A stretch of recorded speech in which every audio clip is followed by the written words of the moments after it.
이스라엘 사람들이 아이들에게 가장 먼저 가르치는 성경이 있습니다. 그것은 바로 레위기입니다. 그들은 왜 레위기를 아이들에게 가르칠까? 그 이유는 두 가지로 생각해 볼 수가 있습니다. 첫 번째는 아이들이 자라면서 무엇이 거룩한 것이고 무엇이 부정한 것인지를 알아야 세상 속에서 스스로 보호할 수 있기 때문입니다. 두 번째로는 부정하게 됐을 때에, 실패했을 때 어떻게 거룩함을 회복하게 되는지를 배우게 함에 있습니다. 그러나 우리가 막상 레위기를 바라보면 그렇게 간단하지 않습니다. 왜냐하면 모세오경의 다른 책들, 창세기, 또 출애굽기, 레위기, 민수기, 신명기 이렇게 5경이 구성되어져 있는데요. 그 가운데 다른 책들은 사건 중심의 이야기들이에요. 그러니까 이야기들이 있기 때문에 읽을 때 재밌습니다. 근데 반면에 이 레위기는 어떤 제사에 대한 규정이나 규례들이 나열되어져 있기 때문에 읽기가 까다롭다라는 겁니다. 자, 그럼에도 불구하고 레위기는 중요합니다.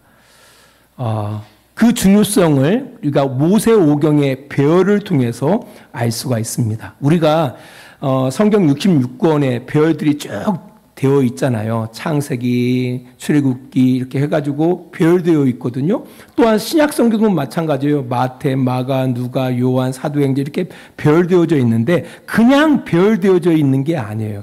그 배열에 나름대로 의미를 담고 있다라는 겁니다. 우리 모세오경을 한번 볼까요? 창세기, 출애굽기, 레위기, 민수기, 신명기. 그 중에 가운데에 이게 손가락 뽑으면 안 되죠. 가운데가 뭐가 위치하고 있어요? 레위기가 위치하고 있다라는 겁니다.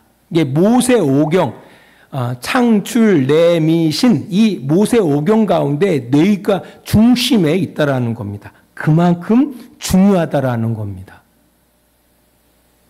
무슨 궤변이냐라고 말씀하시는데 아니에요. 중요하기 때문에 모세오경, 성경 중에 성경인 모세오경의 중심에 레위기를 위치하고 있다는 겁니다. 뿐 아니라 내용적인 차원에서도 그 중요성을 알 수가 있습니다. 이스라엘 백성들은 하나님의 백성들로서 지켜야 할 율법들이 모세오경 가운데 있습니다. 총 613가지가 기록되어져 있는데요. 예를 들어서 창세기는 3가지 율법이 기록되어져 있습니다. 50장이지만 3가지 율법이 기록되어 있어요. 근데 반면에 이 레위기서는 257가지의 율법이 기록되어 있어요. 몇 가지요? 257가지. 그러니까 모세오경 가운데 가장 많은 율법이 레위기서에 기록되어져 있다는 겁니다. 우리가 모세오경을 토라, 율법이라고 이야기하거든요. 율법서. 그 율법서 중에 율법서가 바로 레위기서라는 겁니다. 그래서 레위기가 중요하구나. 까다롭지만 중요하구나. 그래서 이 레위기서를 자세히 살펴보기에는 좀 그렇고요. 그건 이후에 기회가 되면은 하겠고요. 오늘은 이 레위기에 드러난 하나님의 성품에 대해서 말씀드리고자 합니다. 그래서 이 까다롭지만 이 한 가지는 기억하면 좋겠다 해서 말씀을 전달할 텐데요. 오늘 본문 레위기 19장 2절 말씀입니다. 우리 주보에서 읽었는데요. 우리 같이 읽어볼까요? 너는 이스라엘 자손의 온 회중에게 말하여 이르라. 너희는 거룩하라. 이는 나 여호와 너희 하나님이 거룩함이니라. 아멘. 끝에 위치한 문장을 다시 한번 읽어보겠습니다. 너희는 거룩하라. 이는 나 여호와 너희 하나님은 거룩함이니라. 아멘. 레위기는 이스라엘을 구원하시고 그들에게 언약하신 하나님은 거룩하신 하나님이심을 말씀하시고 있다라는 겁니다. 이제 그런 차원에서 레위기의 핵심 단어는 거룩이라는 단어입니다. 거룩. 그래서 레위기에 이 거룩이라는 단어가 150회가 등장을 해요. 레위기에서 27장까지 있는데요. 계속 읽다 보면은 거룩이라는 단어가 계속 반복되어집니다. 150회.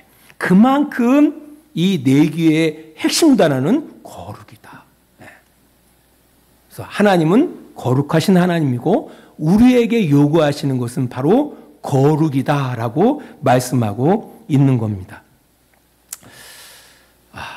사실 이 거룩, 이스라엘을 애굽에서 구원하여 내시고 하나님께서 시내산에서 그들과 언약을 맺습니다.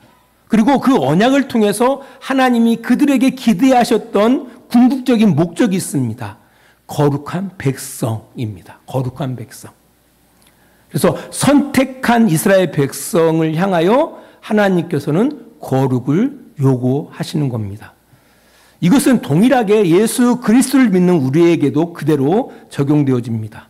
죄와 사망이 지배하는 세상에서 하나님께서 우리에게 구원하십니다. 그리고 그 구원의 궁극적인 목적을 이루어 가십니다. 그 목적지가 어디일까요? 바로 거룩한 백성에 있다라는 겁니다. 꼭 이스라엘에게 거룩을 요구하시는 것처럼 우리에게도 거룩을 요구하신다라는 겁니다. 그 이유가 있어요. 제가 구약 성경들을 통해서 하나님의 그 성품들을 우리가 찾아가 보고 있는데요. 우리가 그 첫 번째 시간에 말씀을 드렸어요. 하나님을 떠나 죄로 멸망할 수밖에 없는 인류를 구원하기 위해서 하나님께서는 어떻게 하나의 프로젝트를 시행하신 거예요. 그래서 무장한 아브라함을 택하셔서 민족을 이루게 하시고 그 민족을 통해서 어떻게 해요? 거룩한 백성이 되게 하십니다. 그 이유가 있어요. 그 거룩한 백성이 되게 하심을 통해서 죄와 사망 가운데 있는 모든 민족이 그들의 빛된 행실을 통하여 빛되신 하나님께로 돌아오심 가운데 하나님의 목적이 있다라고 말씀을 드렸어요. 그러니까 하나님께서 온 인류를 구원하시기 위한 하나의 방법으로 뭐예요? 아브라함을 택하시고 그를 통하여 큰 민족을 이루시고 그 민족을 거룩하게 하셔서 모든 민족 가운데 어둠 가운데 있는 모든 민족 가운데 빛된 삶을 통하여 하나님께로 돌아와 구원을 얻게 하시는 데에 하나님의 계획이 있는 거예요. 이 계획 가운데 이스라엘 백성들이 있다라는 겁니다. 우리 성도들은 어떤가요? 우리 성도도 동일합니다. 우리 베드로전서 2장 9절 말씀입니다. 우리 같이 읽겠습니다. 그러나 너희는 택하신 족속이요 왕 같은 제사장들이요 거룩한 나라요 그의 소유가 된 백성이니 이는 너희를 어두운 데서 불러내어 그의 기이한 빛에 들어가게 하신 이의 아름다운 덕을 선포하게 하려 하심이라. 아멘. 그러니까 이 구약의 하나님의 구원의 계획은 그대로 교회에 적용된다라는 겁니다. 교회와 성도가 거룩해야 하는 이유가 바로 여기에 있는 겁니다.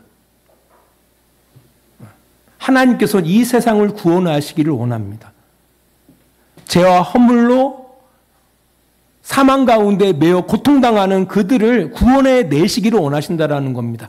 그 일을 위해서 하나님께서는 교회를 세우시고요. 성도들을 세우신 겁니다. 그들을 거룩하게 하셔서 그 어둠 가운데 있는 그들에게 성도의 착한 행실을 통하여 하나님을 보게 하시고 하나님께로 나와 구원을 얻게 하신다라는 겁니다. 이 사실을 꼭 기억하시기 바랍니다. 그래서 우리가 거룩한 교회가 또 교육한 성도가 되기 위해서 열심히 노력하면서 살아가는 겁니다. 이 사실을 꼭 기억하시고 그렇게 되어지기를 위해서 노력하시는 우리 주양교회 성도들이 되시기를 축원합니다. 왜 이스라엘이 거룩해야 합니까? 왜 교회가 거룩해야 합니까? 말씀에 정답이 있습니다. 왜냐하면 우리를 선택하신 하나님 아버지께서 거룩하시기 때문이라는 겁니다. 우리를 선택하신 하나님이 거룩하신 분이에요. 다른 신분이에요. 다른 신들도 없지만 어떤 다른 신들이라고 생각하는 그들과 다른 존재라는 거죠. 다른 존재, 거룩한 존재이기 때문에 우리를 선택하신 그 하나님이 다른 존재이기 때문에 그의 소유되어진 우리가 거룩해져야 한다는 겁니다. 여러분들의 부모님이 훌륭해요. 그러면 자식은 훌륭해져야 하는 겁니다. 왜요? 네. 왜요? 부모는 내 자식이 훌륭한 부모 입장에서 자기 자식이 훌륭해지는 것을 참지 못해요. 훌륭해지지 않는 걸 참지 못하는 겁니다. 제가 어제 제 처제한테 전화를 받았어요. 아내가 전화 받는 걸 들었는데 물어보는 거예요. 그 병원에 어느 교회 다니고 이번에 어느 공무원 시험에 합격해가지고 뭐한 누구를 아느냐 했더니 집사람이 안다. 근데 이제 거기서 이런 얘기가 동탄에서 전화가 왔는데, 네. 근데 그 처제의 친구 중에 한 아들이 그 딸하고 사귀고 있는 거예요. 사귀는데 거기서는 그 어이가 없대요. 왜냐하면 왜 그런 남자하고 사겨? 뭐 이런 어떤 이야기가 이게 있다라는 겁니다. 그러면서 어떤 얘기를 하냐면은 이번에 그 둘이 여행을 간다래요. 9박 10일, 아직 결혼 안 했어요. 9박 10일 동안 호주 여행을 간다고 그래요. 근데 그 돈을 여자가 다 대요. 정말 남자친구 봉 잡은 거예요. 아무튼 간에, 예, 그런 상황에서 있는데 그분들의 생각에서는 이해 안 가는 것 중에 하나가 바로 뭐냐면은 결혼도 안 했는데 그리고 교회 다닌다는데 어떻게 9박 10일 동안 남자친구랑 여행할 수가 있어? 이 문제였어요. 이 문제. 이해가 안 간다라는 거죠. 그래서 제가 아내한테 물어봤어요. 여보, 만일 내 딸이 이런 상황 가운데서 남자친구하고 그것도 몰래 9박 10일 동안 여행을 가. 당신 허락할까요? 허락하지 않을 거야? 뭐라고 했겠습니까? 허락하지. 저 같으면 죽이죠. 발모가지를 무너뜨리죠.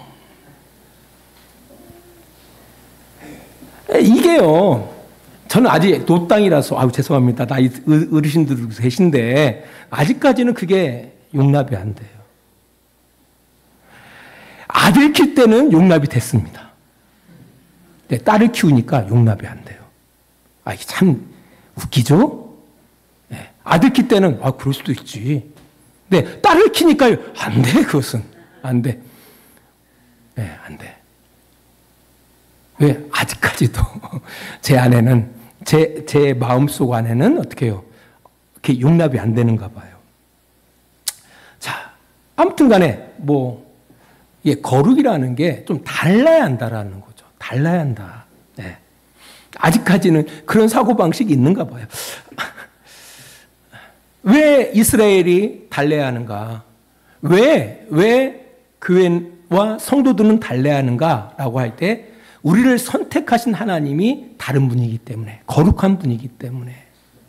그래서 자녀들이 어떤 부모가 힘드냐면요, 훌륭한 부모의 자녀들이 힘든 거예요. 훌륭한 부모의 자녀들이 힘든 거예요. 왜? 기준이 높기 때문에. 기준이 높기 때문에. 자, 여러분이 믿고 신뢰하는 그 하나님이 훌륭하신 분이에요. 거룩하신 하나님이에요. 그렇기 때문에 먼저 우리에게 믿음을 주신 그 하나님께서 우리에게 뭘 요구하신다고요? 거룩을 요구하시는 겁니다. 거룩을. 네.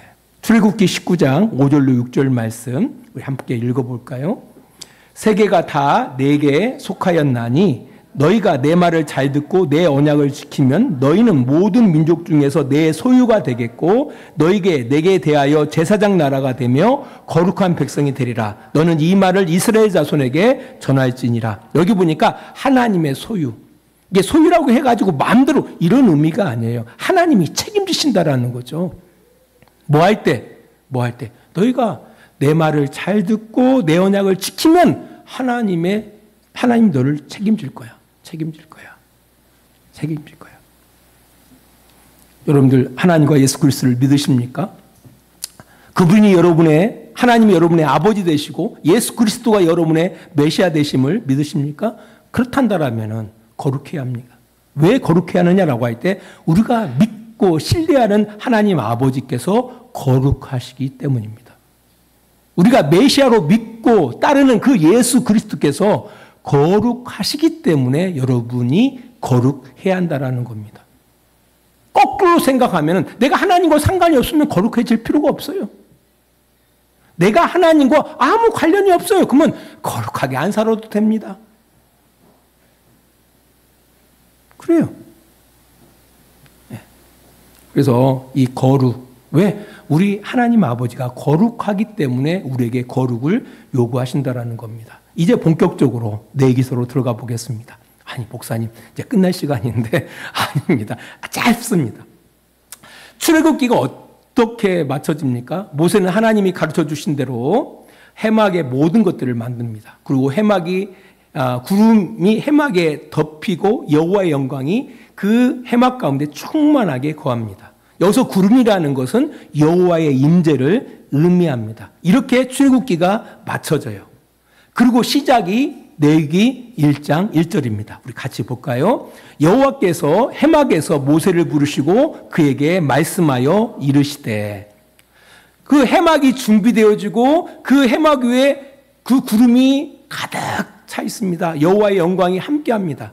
그런 가운데 하나님이 누구를 부르셨다고요? 모세를 불러 말씀하십니다. 그게 레위기예요. 총 27장으로 이루어져 있는데요. 그 한 가지 중요한 내용 한 가지는 제사에 관련된 규례, 또 한 가지는 성결에 대한 규례가 기록되어져 있습니다. 그러니까 1장에서 7장까지는 이스라엘 백성들이 하나님 앞에 드려야 할 5가지 제사가 기록되어져 있습니다. 이제 구체적인 내용은 여러분들이 읽어보시면 되고요. 오늘 말씀드리고자 하는 것은 왜 하나님께서 이스라엘 백성들에게 제사들을 허락하시고 있을까? 이 내용을 우리가 함께 생각해 보고자 하는 겁니다. 하나님께서 제사를 우리에게 허락하신 그 핵심이 어디 있는가? 우리를 갖다 불편하게 만들려고 전혀 그렇지가 않습니다. 사실 우리 인간, 모든 인간은 완전하지 않습니다. 비록 그가 하나님 안에 거한다 할지라도 완전하지 않습니다. 이것은 이미 아담을 통해서 우리는 확인을 했어요.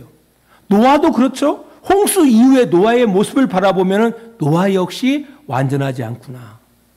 여러분들 출애굽한 이스라엘 백성들은 어떻습니까? 그 이적과 기적의 그 역사들을 그들은 목도했지만 그들 역시도 완전하지 않았다라는 겁니다. 그래서 인간은 누구나 죄로 인해서 부정해질 수밖에 없다라는 겁니다. 그 결과 어떤 일이 생기죠? 하나님과의 관계가 깨질 수밖에 없어요. 그 부정해지면 또 인간과의 관계가 깨질 수밖에 없다라는 겁니다. 이런 관계에 문제가 생겼을 때에 어떻게 하죠? 만약 하나님과의 우리의 관계가 무너졌어요. 근데 문제는 우리가 그 관계를 우리 스스로 개선할 수가 없는 거거든요. 그래서 하나님께서 회복할 수 있는 그 통로를 우리에게 마련해 주신 것이 바로 제사인 겁니다. 그게 중요한 거예요.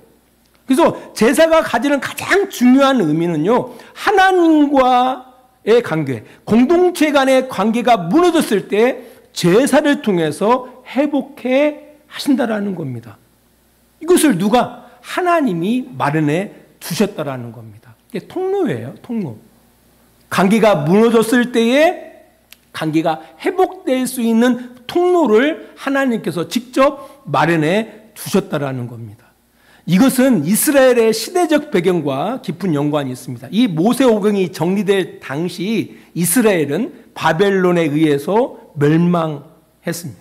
그리고 예루살렘 성전은 무너진 상황 속에 있었다라는 겁니다. 멸망, 실패, 좌절. 어떤 것이 떠오릅니까? 우리가 하나님과의 관계가 실패해서 우리가 멸망하고 예루살렘 성전이 무너졌다라고 생각할 수밖에 없어요. 그리고 실제로 그들은 답을 그렇게 찾았습니다. 우리가 하나님의 말씀에 충실하지 못해서 우리가 멸망당하고 실패했다라고 여겼다라는 겁니다. 그래서 그들은 생각해요. 하나님은 더 이상 우리와 함께하지 않을 거야. 왜? 우리가 죄를 졌기 때문에. 이런 자책감 가운데에서 그들은 절망 속에서 살고 있었던 거예요. 그런 상황 가운데 이스라엘을 향하여 그 당시의 종교 지도자들은 이 모세 오경, 특별히 내기서를 집대성을 통하여 그들에게 관계 회복의 길을 제시했던 겁니다. 아니야, 길이 있다라는 거죠. 그 길이 바로 뭡니까? 제사라는 겁니다. 제사. 하나님이 그 길을 마련해 놓으셨다라는 겁니다. 지금 우리들은 어떻습니까? 우리 가운데 누가 완전하게 하나님 앞에 설 수 있습니까? 우리는 늘 넘어질 수밖에 없는 존재들 아닙니까? 그럼에도 불구하고 길이 있다라는 겁니다. 바로 그의 독생하신 예수 그리스도의 보혈이 우리가 허물과 죄로 죽을 수밖에 없는 하나님과 단절된 그 관계 가운데에서 우리를 끊임없이 하나님 앞에 서게 하신다라는 겁니다. 그래서 예수 그리스도의 십자가의 사건은 우리들을 향한 하나님의 자비의 통로가 되어지는 겁니다. 구약 시대에는 제사가 있었어요. 신약 시대는 제사가 없습니다. 왜? 이미 예수 그리스도의 십자가의 사건을 통하여 그 제사가 이루어졌기 때문에 없는 겁니다. 그래서 누구든지 예수 그리스도를 믿음으로 말미암아 하나님 앞에 설 수 있는 겁니다. 우리 로마서 5장 10절 말씀입니다. 곧 우리가 원수 되었을 때에, 그러니까 하나님과 관계가 깨졌을 때예요. 그의 아들의 죽으심으로 말미암아 하나님과 화목하게 되었은즉 화목하게 된 자로서는 더욱 그의 살아나심으로 말미암아 구원을 받을 것이니라. 이 화목의 길을 누가? 하나님 아버지께서 그의 아들을 통해서 이루신 겁니다. 혹시 우리가 실패 가운데 좌절하고 있습니까? 그것이 나의 죄로 인한, 나의 잘못된 선택으로 인한 것이다라는 그런 생각에 자책하고 계십니까? 그러나 하나님께서는요, 예수 그리스도를 통해서 그 회복의 길을 준비하셨다라는 겁니다. 예수 그리스도를 통하여 언제든지 하나님과의 회복, 또한 이웃과의 회복을 이룰 수가 있다라는 겁니다. 이런 놀라운 축복 가운데에 살아가는 복된 우리 주양교회 성도들이 되시기를 축원합니다. 이제 마지막으로요, 성결의 규례가 있습니다. 11장에서 25장까지 성결에 관한 규례가 기록되어져 있습니다. 그 안의 내용은 어떻게 거룩하게 살 것인가에 대한 내용입니다. 소극적인 차원에서는 부정한 것을 멀리해라. 적극적인 차원에서는 정결한 삶을 살아야 한다라고 말씀하고 있습니다. 부정한 것을 멀리하고 정결한 삶을 살아가야 한다는 겁니다. 근데 재밌는 것은요, 이 부정한 것이나 정결한 삶이 우리의 일상과 깊은 관계가 있다라는 겁니다. 특별히 나와 나의 관계, 나와 나의 관계. 나중에 시간이 되시면 내 깃을 바라보면은 그런 그 말씀을 통해서 이해할 수가 있어요. 특별히 음식, 우리가 매일 먹는 음식이잖아요. 피를 먹지 마라. 피를 먹지 마라. 스스로 죽은 것이나 자살한 거나 들짐승에게 찢겨 죽은 것은 먹지 말라. 이런 규례가 있어요. 지금 시대에도 좀 어폐가 있고요. 예. 이런 것을 통해서 우리가 매일 먹는 음식들 가운데 이건 부정한 거야. 이런 것을 통해서 우리를 정결케 한다라는 거죠. 나 안에 매일의 삶 속에서 우리가 절제할 것을 절제하면서 금지할 것을 금지하면서 살아갈 때 우리가 정결한 삶을 살아갈 수가 있다는 겁니다. 신체적인 것도 그렇습니다. 근친상관 금지하고 있어요. 동성애, 짐승과의 교합, 이것들을 금지하고 있다는 겁니다. 이것도 나와 관계 가운데에서의 이야기들입니다. 나와 이웃에 대해서 이야기합니다. 곡식을 거둘 때에 모퉁이까지 다 거두지 말라라고 말합니다. 그리고 떨어진 이삭은 줍지 말라라고 이야기를 해요. 왜냐라고 할 때 가난한 사람과 나그네를 위하여 남겨두라고 말씀하십니다. 참 대단하지 않습니까? 우리는 보통 한 알이라도 아까우니까 뭐 이렇게 내가잖아요. 하지만 이게 어느 시대의 말씀인데 적어도 한 2800년? 한 600년 전의 그 율법인데요. 뭐라고요? 곡식을 거둘 때에 악착같이 거두지 말라는 겁니다. 좀 듬성듬성 남겨놓고 거두라는 겁니다. 떨어졌더라도 주지 말라는 겁니다. 그것들은 가난한 사람들을 위해서 그 나그네를 위해서 남겨두라고 이야기하고 있다는 겁니다. 이것이 바로 뭐예요? 정한 거예요. 그럼 뭡니까? 악착같이 거두는 건 뭡니까? 부정한 거라는 거예요. 부정한 거. 그리고 기 먹은 자를 저주하지 말고, 기가 먹었다고 그 사람이 못 듣는다고 해가지고 저주하고, 그거 부정한 겁니다. 정결한 건 뭐예요? 저주하지 않는 겁니다. 맹인 앞에 장애물을 놓지 말라. 보이지 않는다고 해서 장애물을 두고, 이게 다 부정한 거예요. 장애인을 차별하지 마라. 애국인을 차별하지 말라. 이런 내용들이 기록되어 있어요. 나와 이웃과의 그런 관계에 대한 그 성결에 대한 규례들이 기록되어져 있다는 겁니다. 이게 성결한 거예요. 그러니까 우리가 그 제사를 통해서 하나님과 회복된 가운데 그럼 어떻게 살아가야 돼요? 이렇게 살아가라는 겁니다. 부정한 것 하지 말고 정한 것 하면서 살아가라는 겁니다. 심지어는요, 이제 이런 분들이 있어요. 그 정도는 믿지 않는 사람도 그렇게 살아가는데, 충남대학에 가보면은요, 호떡 장사해가지고 한 100억인가? 아무튼 그런 돈을 번 사람이 그 충대에다가 기부를 했어요. 그래서 그 기념관을 갖다가 세워줬어요. 예. 믿지 않는데도 불구하고. 이런 사람도 있어요. 예. 그러면은 그럴 거 아니에요. 그래? 성결? 그럼 누구든지 성결하게 살 수 있겠네라고 생각할 수 있는데요. 하나님이 우리에게 요구하시는 건 그 이상을 요구합니다. 우리 레위기서 19장 18절을 보겠습니다.